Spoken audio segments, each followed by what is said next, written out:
আমাদের প্রিয় নেতা জনাব তারেক রহমান ইনশাআল্লাহ আগামীতে একটি সুষ্ঠু এবং নিরপেক্ষ নির্বাচনের মাধ্যমে প্রধানমন্ত্রী নির্বাচিত হয়ে সেই ধারাবাহিকতায় আপনাদের জাতীয়করণের সমস্যার সমাধান করবেন। এবং একটু আগে আপনারা শুনেছেন, আমাদের এই বিশ্বাস, একজন শিক্ষক হিসেবে বলছি, তার কাছে এই দাবি আমাদের করতে হবে না, কারণ তিনি শিক্ষকদের এই সমস্যার সম্পর্কে সম্পূর্ণ ওয়াকিবহাল রয়েছে।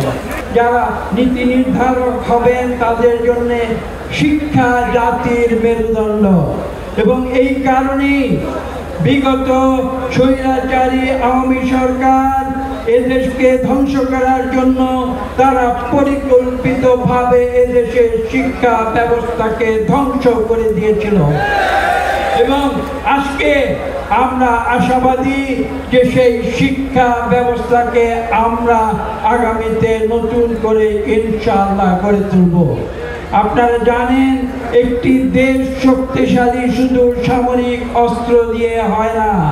আমেরিকার যুক্তরাষ্ট্রের কথা বলুন, ইংল্যান্ডের কথা বলুন, বিশ্বের সর্বশ্রেষ্ঠ বিশ্ববিদ্যালয় অক্সফোর্ড, কেমব্রিজ, ইম্পেরিয়াল কলেজ থেকে শুরু করে হার্ভার্ড, MIT এবং ক্যালটেক থেকে শুরু করে তারা ইংল্যান্ডে এবং আমেরিকায় তাদের উচ্চ শিক্ষিত করে বিশ্বের সবচেয়ে শক্তিশালী দেশগুলোর মধ্যে তাদেরকে সম্মান দিয়েছে।